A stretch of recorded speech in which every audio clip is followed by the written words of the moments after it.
There is a verse hidden in your Bible where God stands up in a courtroom full of divine beings and sentences them to die like men, and almost nobody in the church talks about it. You have read Psalm 82, and you skipped right past it because nobody ever taught you what it actually means. But this psalm contains one of the most explosive revelations in Scripture.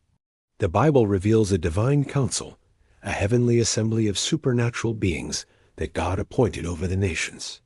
Most Christians have never heard of this, and the enemy wants it to stay that way. If you do not understand the divine council, you will never fully grasp why the nations worship false gods, why spiritual warfare exists, or why Jesus had to come and defeat these powers. Today, I am going to walk you through Psalm 82 and reveal the forgotten worldview of the Bible that changes everything you thought you knew about God, the nations, and the spiritual realm. Psalm 82 verse 1 says, God stands in the congregation of the mighty. He judges among the gods. Read that slowly. God is standing in a congregation, and he is judging among the gods. The Hebrew word for God at the beginning of this verse is Elohim. It refers to the Most High, Yahweh himself. He is standing up in a divine assembly to issue a ruling. The word translated congregation is the Hebrew word adat, which means an assembly or a council. This is a formal gathering.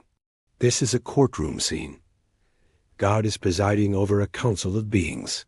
The word translated gods at the end of the verse is also Elohim. The same Hebrew word is used for both God himself and for these other beings. This is not a translation error. The Hebrew word Elohim is not exclusively reserved for the one true God. It is a word that describes any inhabitant of the spiritual realm. It refers to beings whose nature is spirit, not flesh. The Old Testament uses the word Elohim to describe Yahweh, to describe angels, to describe the spirit of Samuel in 1 Samuel chapter 28 verse 13, and to describe these divine council members. This does not mean these beings are equal to Yahweh. There is only one Most High God, but the Bible acknowledges that other spiritual beings exist and that they were given real authority and real positions.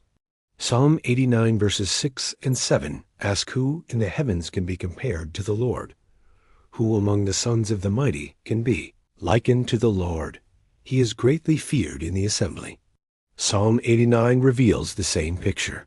There is an assembly in heaven, a council of mighty ones, and among all of them Yahweh is supreme. No one compares to him. He alone is God Most High. 1 Kings chapter 22 verses 19 through 22 records the prophet Micaiah seeing a vision of the Lord sitting on his throne, with all the host of heaven standing on his right and left. God asked this assembly, who will persuade Ahab to go up and fall at Ramoth-Gilead. A spirit came forward and volunteered. God sent him out. This was a divine council scene in operation. Job chapter 1 verses 6 through 12 shows the sons of God presenting themselves before the Lord. Satan was among them. God held court. Decisions were made. Permissions were granted. This is the council. Daniel chapter 7 verses 9 and 10 reveal thrones being set up and the Ancient of Days taking his seat. 1,000 thousands ministered to him. The court was seated and the books were opened. This is the divine council in full session. God the judge is seated. His council surrounds him. The books are opened. Judgments are rendered. This is how the government of heaven operates according to Scripture. Now, with this foundation laid, let us return to Psalm 82 and understand what God is saying to these divine beings. Verse 2 says, "How long will you judge unjustly and show partiality?" God is confronting these beings because they have failed in their assignment. They were given authority over the nations, but they ruled with injustice. They showed partiality to the wicked. They corrupted their office. To understand why these beings had authority over the nations, we must go to Deuteronomy chapter 32, verses 8 and 9. This passage unlocks the entire worldview behind Psalm 82. Deuteronomy chapter 32, verse 8 says when the Most High divided their inheritance to the nations, When he separated the sons of Adam, he set the boundaries of the peoples according to the sons of God. The oldest manuscripts, including the Dead Sea Scrolls, read sons of God, not sons of Israel. God divided the nations and assigned divine beings, sons of God, as rulers over each nation and people. Deuteronomy chapter 32, verse 9 says, "But the Lord's portion is his people." Jacob is the place of his inheritance. God kept Israel for himself and assigned the other nations to these beings. This happened at the Tower of Babel. Genesis chapter 11 records the rebellion. At Babel, where humanity united against God, God confused their languages and scattered them across the earth into separate nations. What most people do not realize is that after Babel, God did something radical. He divided the nations and placed them under the authority of divine beings. Then he chose Abraham and started a new nation. In Genesis chapter 12, immediately after the Babel event, God called Abraham out of the nations. He said, "I will make you a great nation." Israel was God's answer to the rebellion at Babel. The other nations were allotted to these sons of God. Deuteronomy chapter 4, verse 19 confirms this by saying God has allotted the sun, moon, and stars to all the peoples under heaven. The heavenly host, the divine beings associated with the celestial bodies, were distributed among the nations. Each nation received a divine ruler. This is why every ancient nation worshiped different gods over them. The gods of Egypt were real spiritual beings. The gods of Babylon were real spiritual beings. The gods of Canaan were real spiritual beings. They were members of the divine council who had been assigned nations. But these beings became corrupt. Instead of ruling justly and pointing the nations toward Yahweh, they accepted worship for themselves. They enslaved the peoples under their authority. They became the gods of paganism. This is exactly what Psalm 82 verse 2 charges them with. They judged unjustly. They showed favor to the wicked. They perverted the justice they were supposed to administer over the nations. Psalm 82 verses 3 and 4 continue with God commanding them, "Defend the poor and fatherless. Do justice to the afflicted and needy. Deliver the poor and rescue them from the wicked." These divine beings were supposed to protect the vulnerable. They were supposed to establish justice among the peoples they ruled. Instead, they exploited them. They promoted wickedness. They fed on the worship of humans. Psalm 82 verse 5 reveals the devastating result. They do not know, nor do they understand. They walk about in darkness. All the foundations of the earth are unstable because of their failure. The corruption of these divine rulers caused the very foundations of the earth to become unstable. The chaos in the nations, the injustice, the idolatry, and the wickedness all trace back to this rebellion.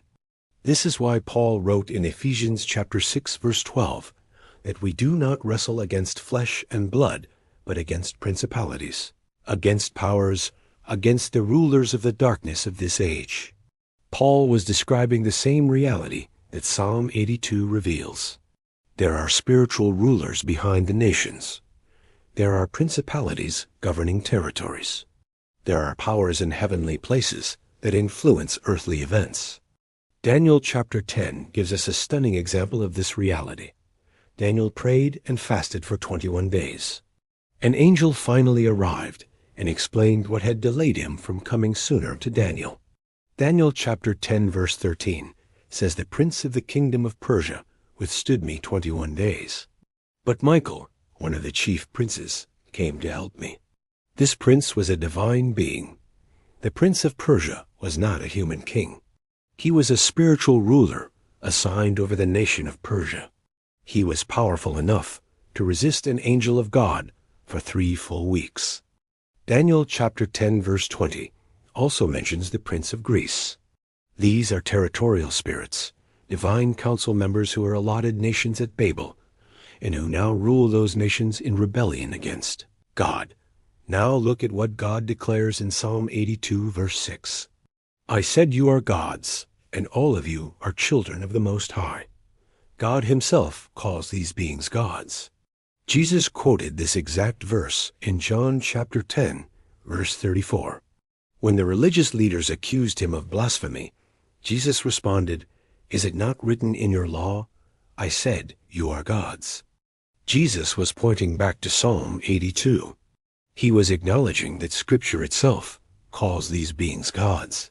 And if Scripture called them gods, then how much more could the true Son of God claim deity? But then comes the judgment.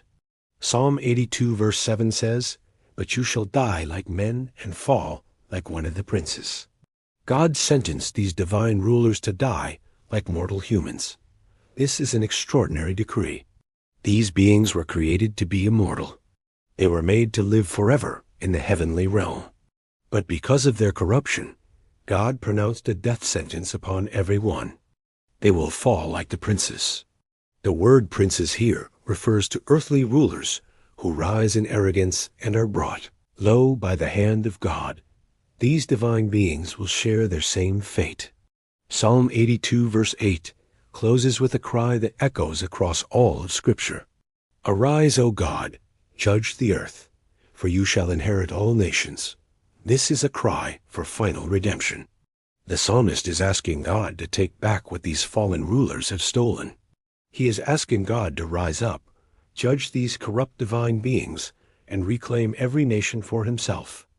This prayer is answered in Jesus Christ. The entire mission of Jesus was to reclaim the nations from the authority of these rebellious powers. The cross was not just about saving individual souls from sin. The cross was a cosmic victory over every principality, every power, every fallen divine being that had enslaved the nations since Babel. Colossians chapter 2 verse 15 says Jesus disarmed them all at Calvary. He made a public spectacle of them. He triumphed over them through the cross. The blood of Jesus did not just forgive your sins. It stripped the authority from every fallen ruler in the heavenly places. Colossians chapter 1 verse 13 says God has delivered us from the power of darkness and conveyed us into the kingdom of the Son of his love. You have been transferred out of their domain. Before you came to Christ, you were under the authority of these fallen rulers. You were part of the nations allotted to the sons of God at Babel, but the cross changed your citizenship. Now you belong to the kingdom of Jesus Christ. You are no longer under the dominion of any principality or power. You have been redeemed by the blood of the Lamb from every tribe and nation. Revelation chapter 5 verse 9 says they sang a new song, saying, "You are worthy, for you were slain and have redeemed us to God by your blood out of every tribe and tongue and nation." Jesus is taking people from every nation that was allotted to the fallen sons of God and bringing them back to the Father. The Great Commission is the reversal of Babel. The gospel reclaims the nations. Matthew chapter 28 verses 18 and 19 record Jesus saying, "All authority has been given to me in heaven and on earth. Go therefore and make disciples of all the nations of the world." All authority now belongs to Jesus. Not to the prince of Persia, not to the prince of Greece, not to any territorial spirit or fallen council member. All authority belongs to the risen King.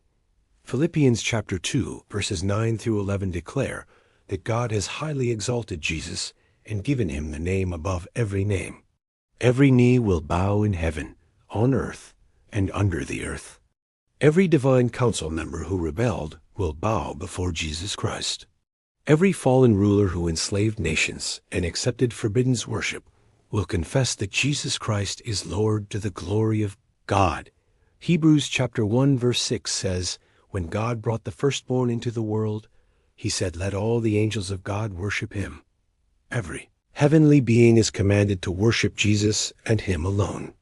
The divine council still exists, but its rebellious members have been judged. Their authority has been stripped. Their sentence has been pronounced. Psalm 82 declared it, and the cross of Christ enforced it completely. 1 Corinthians chapter 15 verses 24 and 25 say, "Then comes the end, when Christ delivers the kingdom to God after putting an end to all rule and all authority and all power." Jesus will put an end to every competing authority.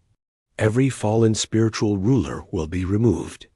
Every rebellious power will be destroyed. And God will be all in all over every nation forever.